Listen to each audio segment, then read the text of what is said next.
먼저 잠깐 주일날 오늘 지난 주일날 목사님 말씀하셨고, 그리고 이 말씀으로 또 돌아오는 주일날에도 한 번 더 이제 그 말씀하신다고 했거든요. 그래서 오늘 다락방에서는 아마 주일날 나눈 말씀도 또 있겠지만 또 다락방 공과에 대한 내용들도 풍성하게 좀 나누시면 좋을 것 같습니다. 지난 주일날 뭐 간단히만 좀 설명을 드리고 오늘 맥락을 좀 같이 나누려고 하는데요.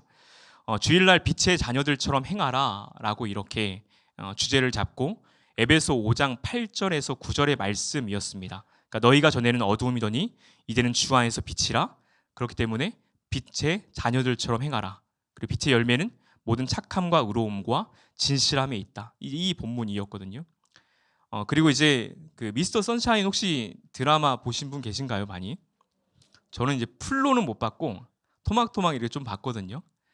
근데 이제 여기서 몇 가지의 이제 인용 문구들을 얘기하셨는데, 그러니까 저희 이 브라보 시니어 성도님들에게도 굉장히 좀 체감되는 문구들이 아닐까라는 생각이 듭니다. 제가 적어놓은 거는 어제는 멀고 오늘은 낯설며 내일은 두려운 격변의 시간이었다. 구한말의 이 상황들을 이렇게 표현하고 있는 거죠. 그러니까 우리의 인생 가운데서도 똑같이 이 시대가 정말 어제는 멀고 현재는 낯설고 내일은 이렇게 두렵게 느껴지는 것처럼 우리 한 인생에 있어서도 똑같이 오늘 하루하루가 낯설게 느껴질 때가 있거든요.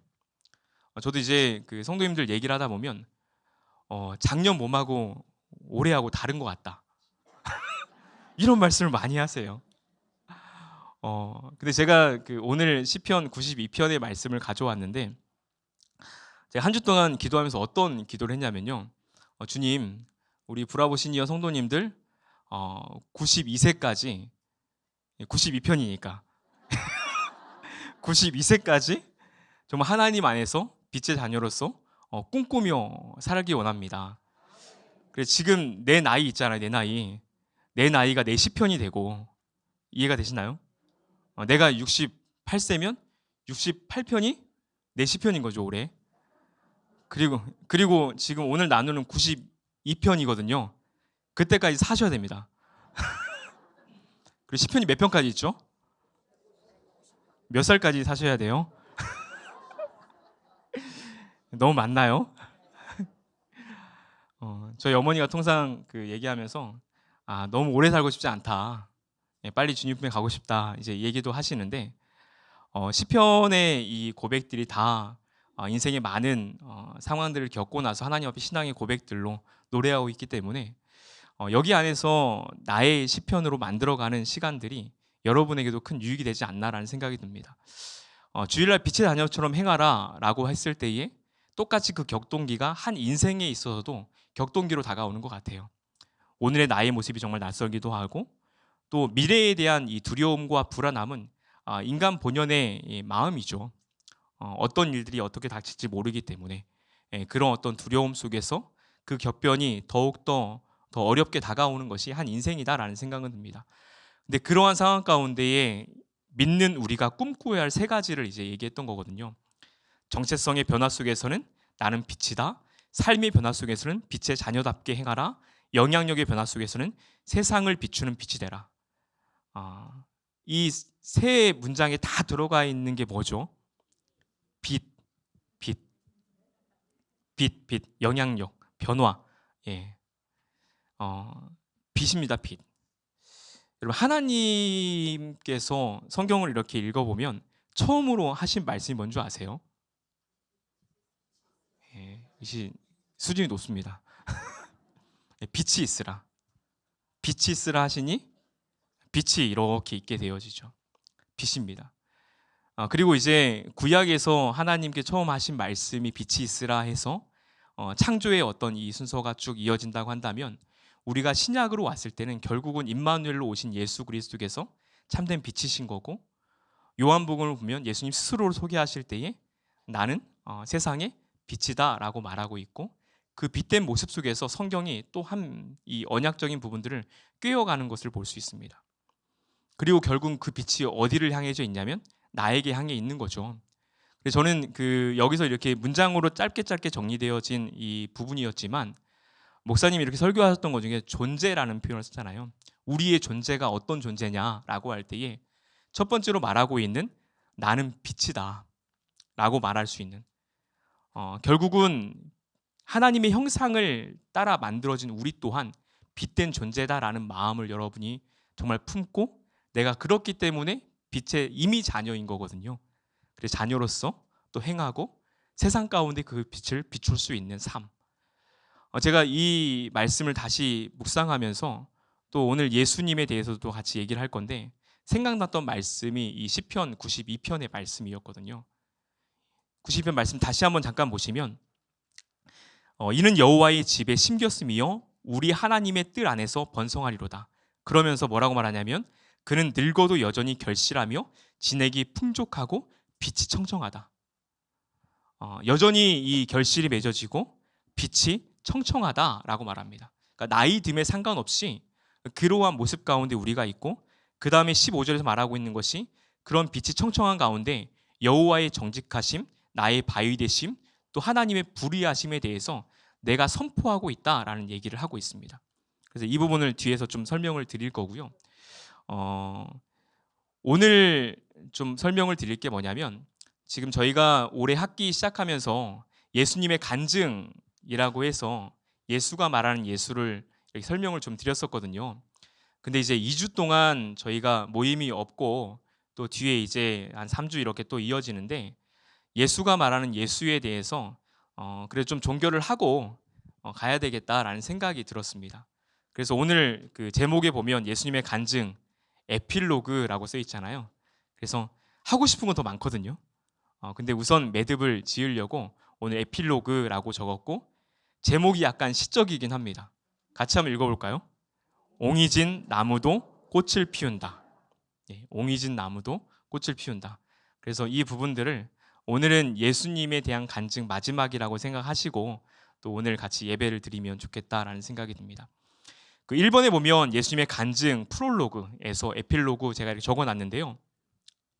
프롤로그 하면서 제가 설명드렸던 게 뭐냐면, 골로새서 2장 6절 7절의 말씀으로 너희가 그리스도 예수를 주로 받았으니 그 안에서 행하되, 그 다음 같이 한번 읽어볼까요? 시작. 그 안에 뿌리를 박으며 세움을 받아 교훈을 받은 대로 믿음에 굳게 서서 감사함을 넘치게 하라. 너무 좋은 말씀 아니에요? 골로새서에서 가장 핵심적인 게 그리스도 예수 안에서, 그 안에서라는 핵심을 가지고 있습니다. 그래서 너희가 그리스도 예수를 주로 받았으니 그 안에서 행하되, 그러니까 예수 그리스도를 주로 받았다라는 것은 우리의 믿음의 고백입니다. 예수님이 나의 삶의 구세주요 주인이다라고 고백하고 있는 거죠. 그러면 그 안에서 우리가 행해야 된다. 그러면 그 행함을 위해서 그 다음 구절에서 이렇게 말하고 있는 거죠. 그 안에 뿌리를 박아라. 나무 비유입니다. 나무 비유. 그래서 오늘 제목도 한번 그렇게 붙여본 거예요. 그 안에서 뿌리를 박아야 된다. 그리고 뿌리를 박아서 세움을 받아서 교훈을 받은 대로 믿음 위에 굳게 서서 감사함이 넘치게 하라. 이 말씀은 여러분의 그 신앙생활에 있어서 내가 어디에 뿌리를 박고 그로부터 세움을 받아서 교훈을 받고 어떻게 자라가면서 감사해야 되는가. 오직 예수 그리스도다 라는 이 믿음의 고백으로 여러분이 날마다 고백하시면 좋겠다라는 생각이 듭니다. 그러면 이제 어떤 교훈을 받아야 되는가에 대해서 몇 가지만 추려서 같이 좀 나눴던 거거든요. 첫 번째가 이제 사랑하라는 계명. 마가복음에 이제 말씀을 가지고 좀 설명을 드렸었는데, 사랑하라는 계명. 우리가 이제 세 계명이다 했을 때에 하나님을 사랑하고 내 이웃을 어떻게 사랑하라고요? 여러분 몸 잘 아끼시나요? 잘 아끼세요? 자기 잘 아껴야 됩니다. 나를 잘 아끼고 그리고 나 자신을 사랑하는 것처럼 이웃을 이렇게 사랑해야 된다. 결국은 이 사랑이라는 거에 대해서 하나님 사랑과 이웃 사랑이 동등시되어지는 그 사랑을 예수님께서 가르쳐주고 있다라는 거죠. 그리고 두 번째로 말하고 있는 것이 가난한 자에 대해서 돌보기 왔다. 누가복음 4장의 말씀을 이제 드렸던 건데, 가난한 자에게 내가 복음을 주려고 하는 것이다. 예수님의 선언이었습니다. 예수님의 이 사역 사명 선언에 명확하게 나오는 거거든요. 가난한 자에게 복음을 주려는 것이다. 그리고 이 가난한 자라는 것은 여러 가지를 포함하는 것 같아요. 여러분 내 안에도 가난함이 있지 않습니까? 내 안에도 우리가 본질적으로는 정말 하나님을 모르는 모든 사람들은 다 가난한 사람일 수 있겠죠. 근데 매일같이 이렇게 연약해지는 내 모습 속에서 결국은 예수님이 필요할 수밖에 없는 존재다라는 것을 내가 인식하고 살아가는 거거든요. 그리고 그 결핍을 예수님으로 안 채우면 사람이 참 신기하게 다른 걸로 채워가요. 믿는 사람들조차도 예수님으로 안 채워지는 이 가난한 부분들을 다른 것으로 채워가는 것이 우리다라는 생각이 듭니다. 가난한 자에 대한 돌봄. 내가 먼저 경험해야 하지만 또 내 주변의 가난한 자를 위해서 내가 또 손 내밀 수 있는 그러한 모습인 거죠. 세 번째로 말씀드렸던 것이 죄인을 영접하고 먹이신다라고 했습니다. 그러니까 우리가 어떠한 상태에 있었냐? 우리가 아직 죄인 되었을 때에 하나님께서 그 아들 예수 그리스도를 우리를 위해 내어주심으로 하나님께서 우리에 대한 자기의 사랑을 확증하신 사건을 얘기하고 있거든요. 그러니까 우리 또한 여전히 내가 어떤 걸 잘하는 상태가 아니었고 죄인 되었을 때에 우리에 대한 자기의 사랑을 확증시켜 주신 것이 하나님의 죄인에 대한 사랑이다라고 할 수 있습니다. 여러분, 하나님이 나 사랑하신다라는 거 아시겠어요? 굉장히 어려운 질문 아닙니까? 실제적으로 하나님이 여러분 사랑하신다라는 거 어떻게 이게 느껴지세요? 예. 제가 이제 신학교에 가니까 이제 뭐까지 풀리지 않는 것도 있지만 너무 하나님이 나를 사랑하시는 것 같아가지고 제가 어떤 기도를 했냐면 하나님 제가 세상에서 하나님 가장 사랑하는 사람 3손가락 안에 들게 해주세요. 예, 그런 기도를 했습니다.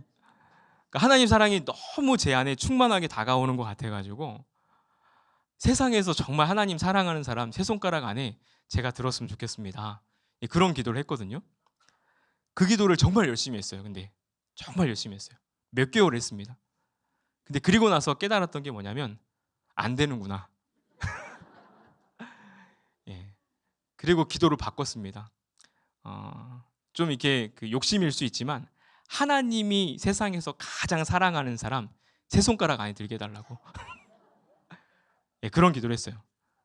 예, 좀 욕심이 과하죠. 그러니까 하나님 안에서 정말 이 밀접한 교제를 하고 싶었어요. 근데 그때 제가 이렇게 교만하게 고백할 수 있었던 건 뭐냐면 사람이 정말 교만하니까 극치를 달리더라고요. 그러니까 정말 하나님 관계가 밀접해지니까 그때 제가 경험했던 저의 이 고백은 뭐냐면 타락 전에 아담이 부럽지 않다. 이게 느껴지세요? 죄 짓기 전 아담이 안 부러운 거예요. 왜냐하면 기도하고 대화를 하니까 하나님 앞에 기도하니까 하나님 바로 얘기해 주시는 것 같고 하나님이 뜸을 안 들이세요. 그러니까 타락 전 아담이 하나님과 소통하면서 에덴 동산을 가꾸었던 그 느낌을 고스란히 제가 한 2주를 느껴봤습니다. 2주를. 그리고 나서 다시 나락으로 떨어졌죠. 신앙이 이렇게 기복이 있죠. 정말 기복이 있습니다. 근데 하나님의 사랑을 내가 정말 더 체감하고 살아가는 것과 그렇지 않고 살아가는 것은 신앙생활의 많은 것을 달리하더라고요. 그리고 우리가 흔히 말할 수 있는 예수 그리스도의 십자가의 이 죽으심의 그 은혜를 내가 매일매일 갖고 살아가는 것. 우리는 그거에 대해서 구원의 은혜의 감격이다라고도 얘기하죠. 그러니까 십자가의 그 감격을 내가 붙들고 살아가는가. 그리고 부활의 기쁨을 내가 정말 누리고 살아가는가. 이것을 내가 놓칠 수도 있지만 그래도 더 붙들고 경험하고 살아가는 것과 안 돼. 원래 이렇게 그냥 신순맹수하면서 신앙생활 하는 거야 라고 하는 것과는 이 신앙생활에 있어서 정말 천지차이다라는 생각을 하게 됩니다. 그러니까 끈질기게 붙잡았으면 좋겠어요. 끈질기게. 하나님의 사랑이 더 경험되어지고 십자가의 그 은혜의 감격이 더 경험되어지고 부활의 기쁨이 내 삶 가운데에 가득 체험되어지는 삶. 우리가 통상 말하는 기독교는 체험의 신앙이라고 얘기하잖아요. 근데 그 체험이 정말 누구가 경험할 수 없는 어마무시한 그런 추억이 아니라요. 하나님과의 인격적인 교제들, 예수님과의 인격적인 교제가 있기 때문에 소소한 추억들을 여러분 안에서 많이 쌓아가실 수 있는 삶을 구하시면 좋겠습니다. 이렇게 3가지인데 이 외에도 정말 많아요. 그리고 이것을 내 안에서 한번 시도해보고 회복시켜 가다 보면 예수님의 정신이 내 안에 이렇게 스며드는 것들이 있고 자연스럽게 그것이 능력이 된다라는 생각을 하게 됩니다. 그리고 여기에 적어놓은 게 예수가 말하는 예수 다음에 제가 뭐라고 써놨죠? 예, 내가 말하는 예수. 여러분 어떻게 예수님에 대해서 여러분 말할 수 있다면 얼마 정도 말할 수 있어요? 예수님. 야, 내가 경험한 예수님은 내가 알고 있는 예수님은 또 내가 들어본 예수님은 또 내가 경험했던 예수님은 여러분 얼마나 좀 얘기할 수 있을까요? 옆 사람에게 물어보세요. 예, 그냥 물어는 보세요. 대답은 못하지만. 예. 예. 몇 마디는 할 수 있다. 지난주에 제가 예수님의 이름 한번 많이 불러보자 그랬잖아요. 예, 맥박 기도라고 제가 이제 붙여놨던 건데 맥박 이렇게 짚으면서 한번 해보자. 제가 이렇게 건너 들었는데 한 다락방에서 그거 일주일 동안 해보자고 예, 결단을 하셨대요. 물어보고 싶더라고요. 어떤 시간을 보내셨는지. 혹시 일주일 동안 예수님의 이름 한번 이렇게 잘 불러보셨나요? 예, 10%만 불러도 성공이긴 합니다. 그러니까 내가 말하는 예수, 이건 정말 중요하다는 생각이 되어져요. 내가 말하는 예수. 신약에서 예수님을 만난 사람들은 가만히 있지 않았습니다. 그렇죠? 예수님 만나고 가만히 있었던 사람 누굴까요? 찾기가 더 힘듭니다. 심지어 제가 종종 어떤 생각하냐면 삭개오를 떠올려요. 삭개오 정말 나쁜 사람 아닙니까? 저는 예수님 만나고 삭개오는 변화했지만 그 모습 보고 있는 주변 사람들은 삭개오 더 싫어했을 것 같아요. 안 그러세요? 과거에 나한테 했던 그 행동들을 떠올리면서 이게 잘 살아가고 있는 삭개오도 미울 것 같기도 해요. 예수님 만나고 나서 이 삭개오가 고백했던 것은 정말 전인격적인 변화의 모습을 갖고 있거든요. 이 외에도 예수님을 만났던 사람들은 예수님에 대해서 가만히 있지 않고 심지어 예수님이 너 가서 아무 말도 하지 마 라고 하는데도 가서 예수님에 대해서 막 말하고 있는 모습을 보게 되어집니다. 저희 둘째 누님이 미얀마 선교사로 있는데요. 이제 고등학교 때요. 고등학교 때 이제 정말 저희 집에서 가장 신앙이 좋습니다. 가장 못생기고 설교 안 보실 거니까. 저희 아버지가 어디 가시면 항상 첫째만 내려가고 둘째는 안 데리고 가요. 근데 가장 신앙이 좋은 둘째 누님이 있어요. 그래서 이제 제일 먼저 좀 헌신하고 이렇게 선교사로 있겠죠. 근데 이제 고등학교 때 너무 신앙이 이렇게 막 내 안에서 불일듯 솟아나니까 이 복음에 대한 열정을 주체가 안 되셨다는 거예요. 그래서 그 당시만 해도 학교에 일진들이 되게 많잖아요. 지금도 있긴 하겠지만. 그래서 기도했는데 하나님이 계속 자기에게 어떤 사람을 보여주냐면 고등학교 때 이렇게 일진들한테 복음을 전해라. 네. 저 다녔던 학교에도 십장생파라고 있었거든요. 오거리파, 십장생파. 예, 제가 있었던 곳도 있었습니다. 근데 이제 저희 누님이 고등학교 때 어떻게 보면 어린 나이잖아요.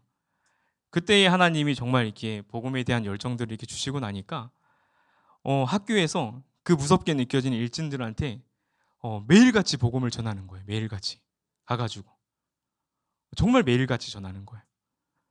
정말 신기하죠. 그 뒤에도 이렇게 보면 복음 앞에 예수 그리스도의 복음 앞에 물불 가리는 게 없더라고요. 그리고 나서 이후에 이제 일본 선교에 대한 꿈을 꿨었는데 하나님의 인도하심이 이제 미얀마 쪽에 있어서 매형이랑 같이 미얀마에서 사역을 했거든요. 고아원 사역을 이렇게 하다 보니까 아이를 버려두고 가기도 하고 정말 어렵게 시간들을 참 보냈던 시간들이 있습니다. 그러니까 예수님을 만난다라는 것은 누군가에게 있어서는 삶이 이렇게 변화될 수 있는 획기적인 사건일 수 있죠. 그리고 그것이 누군가의 간증거리가 꼭 되지 않는다 하더라도 소소하게 바꿔갈 수 있는 나의 일상에 영향력을 주는 것이 예수님을 만난 사건입니다. 성경에서 기록되어진 여러 사람들이 더 획기적으로 역사를 경험하기도 하지만 우리가 정말 그 본연의 자리에서 성실하게 예수님을 믿기 때문에 내 삶의 변화를 가지고 살아가고 있는 분들도 많거든요.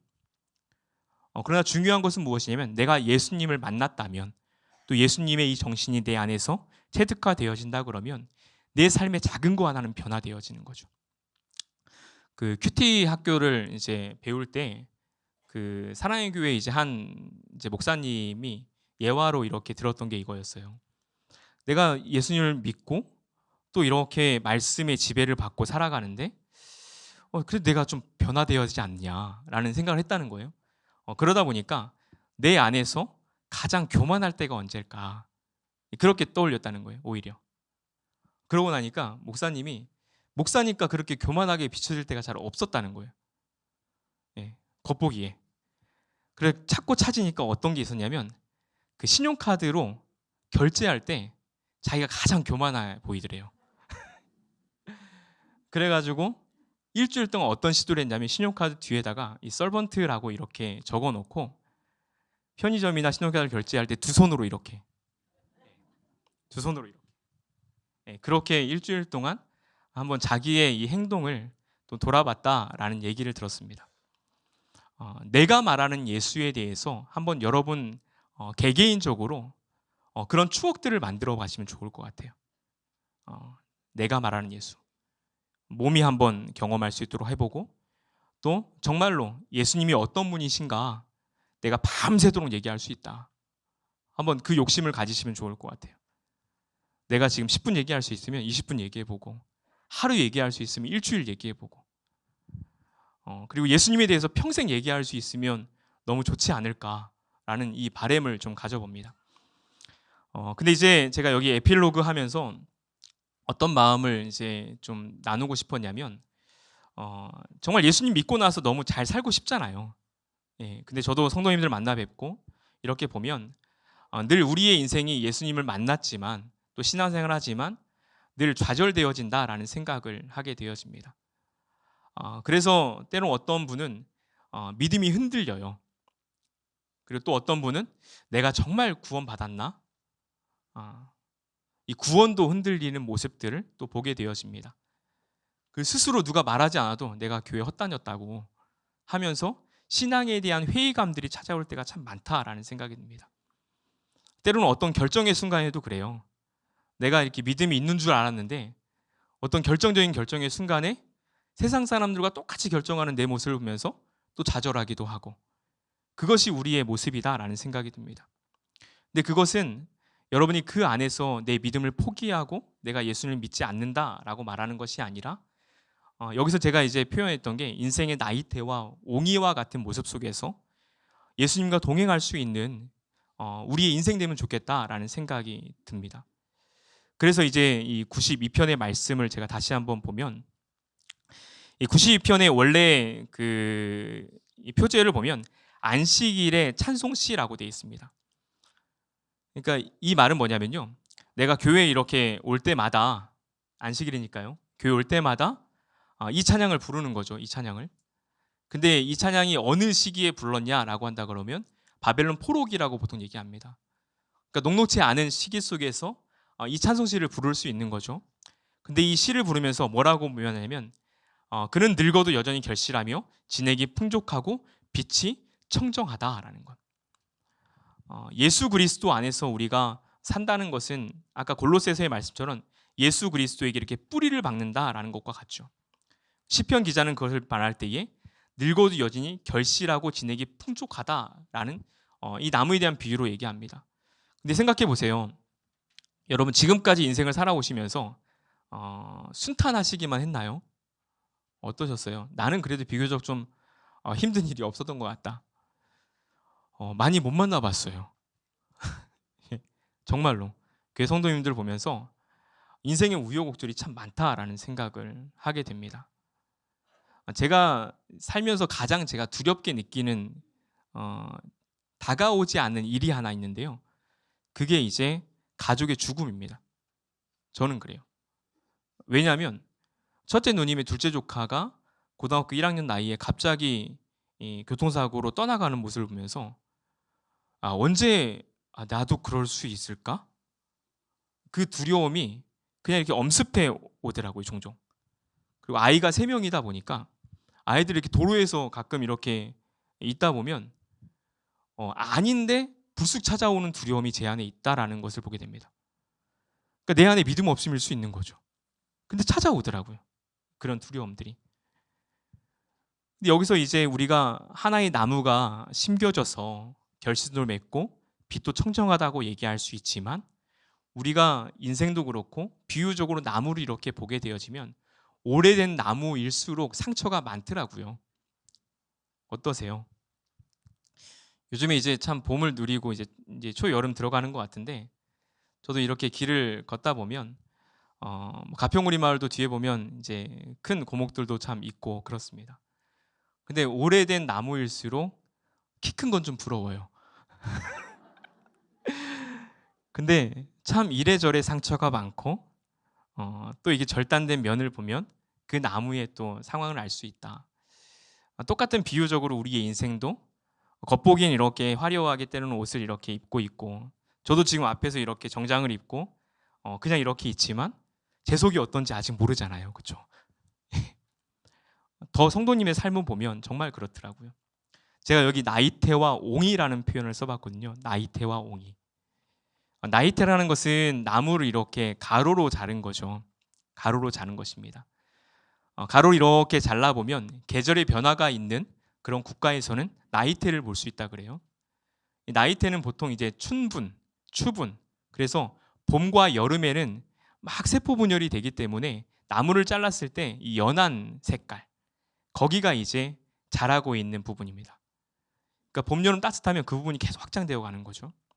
근데 이제 가을, 겨울에는 추우니까 나무가 세포 분열을 이제 잘 못하는 거예요. 그러니까 이제 조금씩 자라니까 진한 부분 있잖아요. 우리가 흔히 이렇게 나이테 할 때 이 동심원으로 세는 부분, 그게 이제 추울 때 생겨지는 이제 부분인 거죠. 그래서 이 연한 부분과 진한 부분을 묶어서 1년살이구나, 2년살이구나, 이렇게 이제 나무의 나이를 측정을 합니다. 사람은 어떨까라는 생각을 해봐요. 사람은 어떨까? 여러분 지금 혹시 몇 살이세요? 여러분 92세까지는 거뜬하게 사셔야 됩니다. 우리가 생물학적인 나이가 이렇게 있는 것 같아요. 몇 살이세요? 물어보면 저 몇 살입니다. 누구에게나 주어지는 1년이라는 시계 속에 몇 살입니다 라고 얘기할 수 있는데, 어떤 생각을 해보냐면요, 어떤 사람에게 있어서는 이 추운 날들이 많았던 분들이 참 많아요. 그렇지 않아요? 추운 날들이 정말 많았고 반짝 조금 좀 여유 있다가 또 추워졌다가, 그게 1년에도 수도 없이 경험되는 분들이 참 많다. 그게 1년만 가는 게 아니라 2년, 3년. 저에게 연락 오시는 한 성도님 같은 경우도 한 3년째 지금 계속 힘든 상황이다라는 얘기를 하세요. 이렇게 객관적으로 보더라도 힘드세요. 그러면 나이가 내가 70세든 75세든 실제적으로 내가 생물학적 나이가 그런 거지, 내 인생 가운데에 새겨진 힘들었던 순간들의 나이들을 다 곱해보면 더 힘든 시간들을 많이 겪는 거죠. 제가 이제 그 어르신들하고 같이 얘기를 나누면 저는 좋아요. 왜냐면 어렸을 때 시골에 자라다 보니까 분명히 나이는 다른데 추억이 겹쳐요. 저 미꾸라지 잡고 자랐고, 논두렁에 있는 붕어 잡고 자랐고, 지금도 이제 조금 지나면 제가 산딸기 따먹는 거 되게 좋아해가지고 가평우리 마을도 뒤져보니까 산딸기가 있더라고요. 언제 오시면 드릴게요. 그러니까 우리의 인생은 각 사람들마다 인생의 나이가 그래서 다 다르다라는 생각을 하게 됩니다. 그럼 옹이는 어떤가라고 할 때, 우리가 이제 그 목재로 된 이렇게 식탁이나 그런 걸 보게 되면 이제 무늬가 있잖아요. 그게 보통 이제 옹이 모양인데, 나무를 이제 이렇게 크게 하려면은 세로 모양으로 이렇게 절단하는 거죠. 그러면은 가지가 떨어져 나간 이 자리가 옹이라고 얘기를 합니다. 흔히 옹이를 얘기할 때 이거는 가지가 떨어져 나간 거는 그냥 표면적인 거고, 비유적으로 얘기할 때에 굳은 살이라는 비유도 있고, 또 하나의 비유를 얘기한다 그러면 가슴에 맺힌 감정에 비유하기도 합니다. 여러분 가슴 어떻게 맺혀 있는 게 있어요? 저희 어머니가 통상 많이 얘기했던 게 내가 속병 들었다. 네 할머니 때문에. 그리고 속병이 나는 치아로 왔다. 이가 다 빠진 거죠. 속병이 있더라고요. 예, 속도 안 좋아지고 실제 신체화되는 것도 있고, 맺혀 있는 가슴이 이 옹이라고 한다 그러면 우리의 살아온 인생 속에서 이 수도 없이 말할 수 있는 나이테와 그 안에서 생길 수 있는 가슴에 맺힌 상처들과 아픔들의 옹이가 다 있다라는 생각들을 해보게 됩니다. 그러나 그 시간들이 결코 없는 것이 예수님 믿는 사람들의 평안함이냐? 그러지 않다라는 거죠. 그러한 연륜과 나이테와 옹이 속에서 예수님과 함께하는 시간들을 우리는 더 진하게 보낼 수 있다라는 생각들을 하게 됩니다. 저는 지금도 우리가 꿈꿀 수 있는 나이예요. 나이듦의 신학이라는 책이 있는데 거기서 가장 핵심으로 말하고 있는 게 뭐냐면 우리에게 소명이 있다라는 겁니다. 소명이 있다. 여러분 옆 사람이 이렇게 말해볼까요? 당신에게 소명이 있습니다. 당신에게 하나님의 꿈이 있습니다. 예. 이거를 붙들고 사는 사람의 이 나이듦의 삶과 이거를 붙들지 않는 사람의 나이듦의 삶은 철저하게 다르다라고 얘기하는 것이 나이듦의 신학에서 말하고 있는 주제입니다. 그러니까 지금 여기 계신 분들은 정말 저는 너무나 꿈꿀 수 있는 나이세요. 제가 최근에 그 시니어 부흥회 박람회를 한번 갔다 왔거든요. 거기 가서 이렇게 둘러봤는데 저희는 청년이에요. 정말로요. 그리고 스스로도 그럴 수 있잖아요. 누군가 나에게 나이 들었다라고 하면 어떤 면에서 인정될 수도 있지만 저는 여기 계신 분들은 인정하지 않을 것 같아요. 인정하고 싶지 않을 것 같아요. 에너지가 있거든요. 여전히 그 안에서 더 꿈꾸고 더 이렇게 하나님 나에게 주신 이 소명을 바라보고 그렇게 갈 수 있는 그 은혜가 우리 가운데 분명히 주어진다라는 생각이 듭니다. 저는 거기 안에서 내가 이제까지 살아가면서 힘들게 경험했던 나의 인생의 나이테, 또 내가 겪고 싶지 않았지만 내 인생에 쌓였던 옹이들, 그것들을 부인하고 그것 때문에 얽매여 있는 것이 아니라 그 안에서 다시 한번 예수님과 그 추억들을 다시 회상해보고 앞으로 닥쳐올 수 있는 때로는 이 격변의 시대 속에서 어려움이 있다 하더라도 예상치 않은 이 짙은 나이대가 또 새겨지고 옹이가 있다 하더라도 저는 그것을 예수님과 함께 보낼 수 있으면 그건 더 예수님과 함께 할 수 있는 좋은 추억거리가 분명히 될 거다라는 생각이 듭니다. 그래서 여기 이렇게 써본 거예요. 예수님을 믿으며 생긴 나의 나이대, 예수님을 믿으며 생긴 나의 옹이, 다 값지다라는 생각이 듭니다. 사진 하나를 좀 띄워달라고 부탁드렸는데요. 이게 제가 월요일 날 그 뒷산을 이렇게 걷다가요, 이 나무가 다 죽은 나무거든요. 제가 볼 때 다 죽은 나무예요. 근데 그 죽은 나무에 어떤 씨가 날아들었는지는 모르지만 그 나무 위에서 이렇게 새싹이 이렇게 올라와 있는 거예요. 저는 이거 솔직히 뭐 가져올 수 있으면 이 나무 다 파가지고 가져오고 싶더라고요. 그러니까 우리의 인생이 참 이러지 않을까라는 생각을 해보게 됐던 사진이라서 찍어두고 한번 보여드리고 싶었습니다. 그리고 3번을 보시면 그걸 위해서 그럼 어떻게 해야 되는가? 우리 다시 한번 예수님을 한번 떠올려 볼 때 예수님께서는 결핍과 상실의 인생에서 생명의 빛을 비추시는 분이시다. 그 확신을 여러분이 가지시면 좋겠습니다. 그래서 예수님의 첫 사역은 가나안 혼인잔치, 포도주가 떨어졌지만 그 물을 포도주로 바꾸셔서 정말 이 포도주가 떨어졌다라는 이 결혼 예식에서 모든 것이 망칠 수 있는 인생일 수 있지만 예수님께 그것을 역전시키시고 회복시키시는 것을 보여주시는 거죠. 그러면 우리 가운데서도 예수님을 내가 만났다, 예수님과 함께한다라고 한다면 내가 그 어떤 상실과 결핍을 느낀다 하더라도 그것을 모두 역전시킬 수 있는 능력이 누구에게 있냐면 예수님에게 있는 것이죠. 그걸 보여준 사건이었거든요. 내 인생도 분명히 경험할 수 있다라는 확신을 여러분이 가지시면 좋겠습니다. 두 번째로 얘기할 수 있는 예수님의 자기선, 아까도 말씀드린 것처럼 예수님은 세상에 뭐라고요? 빛이라고 얘기를 하고 있습니다. 빛이라고. 그리고 요한계시록 이렇게 가보면 요한계시록에 다시 오실 예수님의 모습, 여러분, 우리가 흔히 말하는 새 하늘과 새 땅이라는 얘기를 하지 않습니까? 거기에서 예수님의 모습이 어떻게 비추냐면, 제가 이제 계시록 21장 23절에 한 부분을 옮겨 놓은 건데요. 같이 한번 이 부분 읽어볼게요. 시작. 하나님의 영광이 비치고 어린 양이 그 등불이 되신다. 여기 말씀 보면 해와 달이 필요가 없대요. 왜냐하면 예수님의 빛이 더 밝기 때문에. 그 예수님이 우리 가운데 인생을 더욱더 붙드신다라는 겁니다. 이걸 적극적으로 하기 위해서 제가 그 4번에서 이렇게 한번 적어봤어요. 내 인생을 예수님으로 풍성하게 채워가기 위한 3가지의 제안. 첫 번째로 보면 고린도후서 4장 1절에 11절 말씀을 붙들고 기도하며 예수님을 인격적으로 경험하기. 시간이 많이 없지만 뒤에 한번 잠깐 보시면 제가 말씀을 적어놨는데요. 1절에 이렇게 써 있습니다. 우리가 이 직분을 받아 국률하심을 입은 대로 뭐라고요?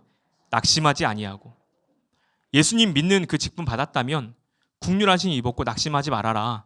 그리고 6절 제가 굵은 글씨로 나왔는데 어두운 데 빛이 비치라 말씀하셨던 그 하나님께서 예수 그리스도의 얼굴에 있는 하나님의 영광을 아는 빛을 우리 마음에 비추셨다. 그렇기 때문에 8절에서 뭐라고 말해요? 같이 한번 읽어보겠습니다. 시작. 우리가 사방으로 우겨쌈을 당하여도 쌓이지 아니하며 답답한 일을 당하여도 낙심하지 아니하며 박해를 받아도 버림받지 아니하며 거꾸러뜨림을 당하여도 망하지 아니하고. 이 신앙의 고백이 우리 가운데 할 수 있는 거죠. 그리고 14절에서 주 예수를 다시 살리신 이가 예수와 함께 같이 한번 읽겠습니다. 시작. 우리도 다시 살리사 너희와 함께 그 앞에 서게 하실 줄을 아노라. 이 믿음의 소망을 여러분들이 정말 가지시면 좋겠습니다. 그리고 두 번째로 사도신경을 제가 여기 이렇게 붙여봤어요. 배에 힘을 주고 나와 세상에 선포하는 심정으로 외치기. 초대 그 2세기 3세기 때에 이 사도신경은 사도들의 신조이거든요. 신앙 고백. 근데 이것은 원래 세례를 받을 때에 이 신앙 고백을 같이 외쳤던 초기의 모습을 볼 수 있습니다. 여러분, 이 신앙 고백의 핵심이 무엇인지 너무나 잘 알잖아요. 예수 그리스도입니다. 예수 그리스도. 여러분, 신앙 고백을 통해서 결국은 예수 그리스도에 대한 소망을 더 바라볼 수 있는 거거든요. 더 바라볼 수 있는 것. 예수님이 나의 죄를 위해 십자가에 돌아가셨고 또 부활하셨다라는 것. 다시 오실 또 예수 그리스도를 바라보는 것. 이 신앙 고백을 여러분이 어떻게 하라고요? 배에 힘을 주고 배에 힘을 주고 그렇게 하시면 좋겠고요. 마지막으로 한 가지 더 드리는 것은 살아계신 주 나의 참된 소망. 이건 뭐라고요? 두 주먹 불끈 쥐고 부르기. 제가 붙여봤어요. 살아계신 나의 소망은 두 주먹 불끈 쥐고 부르자. 이 모든 것이 여러분이 더 예수님으로 정말 풍성하게 채워갈 수 있는 인생 되길 바라는 마음으로 한번 적어보았습니다.